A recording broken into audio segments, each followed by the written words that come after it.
السلام علیکم، اب تک نیوز میں خوش آمدید۔ میں ہوں ذیشان یاسین۔ سب سے پہلے شامل کریں گے اب تک کی ہیڈ لائنز۔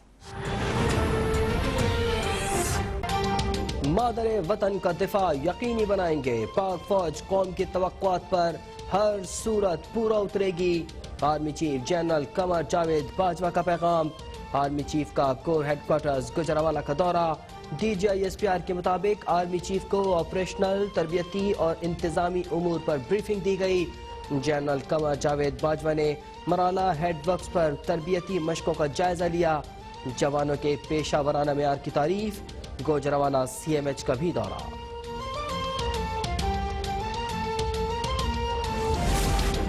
ملک میں معاشی بہتری لانے کا مشن۔ وزیر اعظم نے ایف بی آر کو ٹیکس نظام میں اصلاحات کے عمل میں تیزی لانے کا حکم دے دیا۔ غیر ضروری ود ہولڈنگ ٹیکسز کے خاتمے پر خصوصی توجہ دینے کی ہدایت۔ اجلاس میں ٹیکس نظام میں آسانی اور شفافیت کے لیے جدید ٹیکنالوجی متعارف کرانے پر بھی غور۔ وزیر اعظم کی زیر صدارت ہاؤسنگ، تعمیرات اور ڈیولپمنٹ سے متعلق اجلاس۔ عوام کے لیے قرضوں کے حصول میں آسانی پیدا کرنے کی ہدایت۔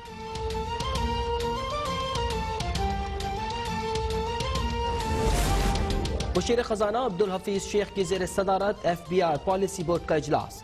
پالیسی بورڈ کے ٹی او آرز مزید بہتر بنانے پر اتفاق۔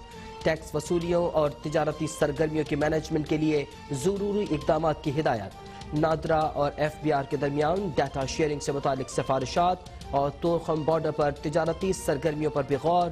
مشیر خزانہ کی عالمی بینک کے ایم ڈی سے ویڈیو لنک پر گفتگو۔ کورونا کے دوران پاکستان کی مالی امداد پر عالمی بینک سے اظہار تشکر۔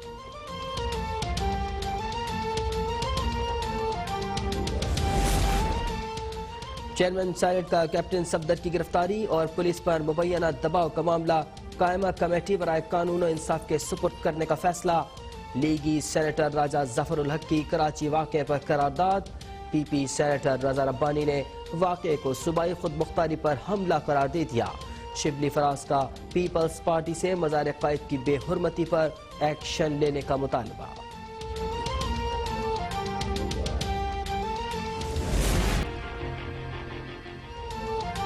کیپٹن ریٹائرڈ صفدر کی کراچی کے نجی ہوٹل سے گرفتاری۔ کب کیا ہوا؟ اب تک نے کارروائی کی سی سی ٹی وی فوٹیج حاصل کر لی۔ آپریشن 46 منٹ تک جاری رہا۔ کارروائی کے دوران سادہ لباس میں ایک شخص فون پر بات کرتا رہا، دوسرا شخص مستقل ویڈیو بناتا رہا۔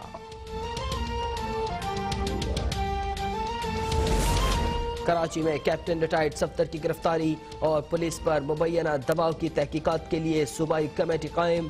سعید غنی کمیٹی کے سربراہ، ناصر شاہ، مرتضی وہاب، سردار شاہ اور اویس قادر شاہ ارکان ہوں گے۔ کمیٹی ایک ماہ تک واقعے کی تمام پہلوؤں سے تحقیقات کرے گی۔ نیب کا نواز شریف کے خلاف ایک اور ریفرنس دائر کرنے کا فیصلہ۔ 73 بلٹ پروف گاڑیوں کے غیر قانونی استعمال پر فواد حسن فواد اور آفتاب سلطان بھی ریفرنس میں شامل۔ لیگی رہنما احسن اقبال کے خلاف ریفرنس دائر کرنے کی منظوری۔ لیگی رہنما رانا ثناء اللہ اور پی ٹی آئی رہنما علیم خان کے خلاف بھی کرپشن کیس کی تحقیقات کی منظوری دے دی گئی۔ مریم نواز کی ضمانت منسوخی سے متعلق افواہوں کی بھی تردید۔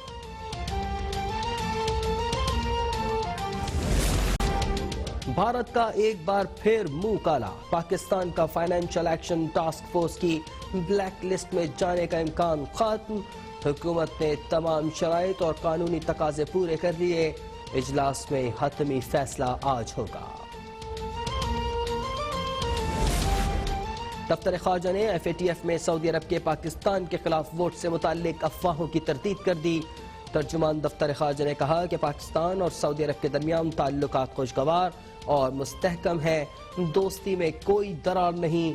ترجمان کا بھارت کو بھی دو ٹوک پیغام، کہا بھارت کی کسی بھی مہم جوئی کی صورت میں الفاظ کے بجائے پاکستان کا اقدام بولے گا۔ گلگت بلتستان اور آزاد کشمیر میں بھارتی مہم جوئی کا سخت جواب دیا جائے گا۔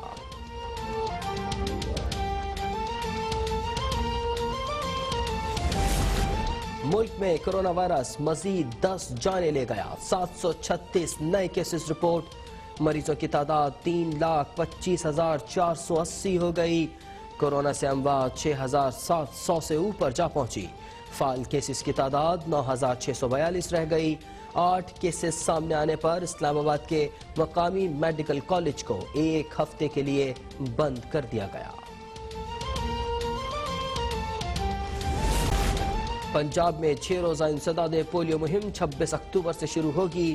1,94,00,000 بچوں کو ویکسین کے قطرے پلانے کا ہدف مقرر.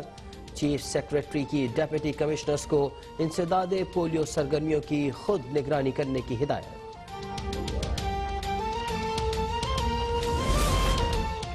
قومی ٹیسٹ کرکٹ ٹیم کے کپتان اظہر علی کی کپتانی خطرے میں پڑ گئی. دورہ نیوزی لینڈ میں ٹیسٹ کپتانی کے لیے محمد رضوان اور بابر اعظم کا نام زیر غور. ذرائع کا دعویٰ chairman P C B Ehsan Mani 2 ہفتوں میں نئے کپتان کا اعلان کر دیں گے.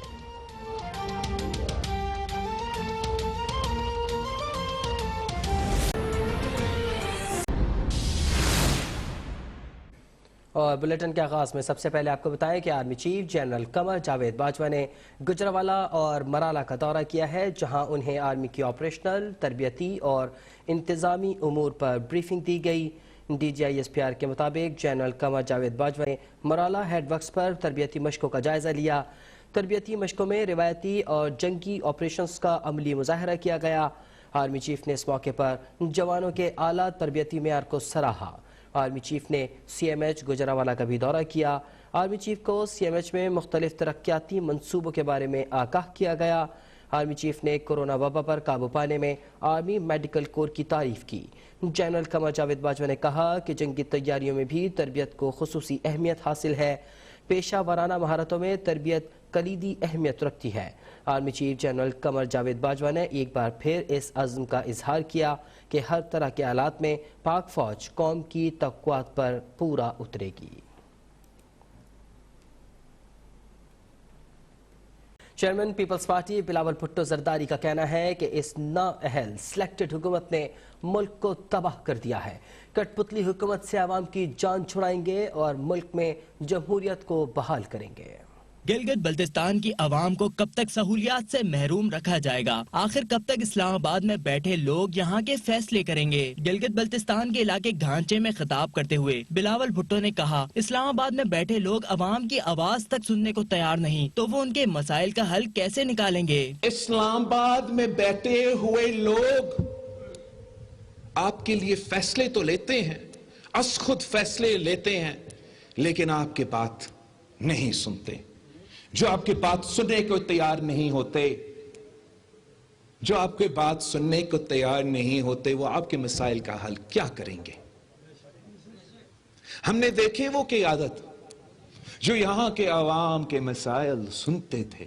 جب بھی کسی نے عوام کے حقوق پر ڈاکہ ڈالنے کی کوشش کی، پاکستان پیپلز پارٹی نے سیسا پلائی دیوار بن کر ان کے حقوق کا تحفظ کیا. پیپلز پارٹی نے اپنے دور حکومت میں غریب عوام کی فلاح کے لیے کام کیے، مستحق افراد کی مدد کے لیے بے نظیر انکم سپورٹ پروگرام لائے، تنخواہوں اور پینشنز میں بھی اضافہ کیا. یہ ظالم حکومتوں نے اپنے ہمارے لیڈی ہیلتھ ورکرز کو بھی نہیں چھوڑے ہیں، وہ بھی سراپا احتجاج ہے، وہ بھی اسلام آباد میں دھرنا کر رہے ہیں. شہید محترمہ بینظیر بھٹو جیسے قائد صاحب نے کہا، عام تھی، مشہور تھی کہ بے نظیر آئے گی، روزگار لائے گی. صدر زرداری کے دور میں ہم نے بے نظیر انکم سے پروگرام کیا تاکہ ہم اس ملک کے غریب ترین عورتوں کو مدد کر سکیں. بلاول بھٹو نے کہا، اس کٹ پتلی حکومت سے جمہوریت کو بچائیں گے. اگلے انتخابات میں گلگت بلتستان میں پیپلز پارٹی کی حکومت ہوگی.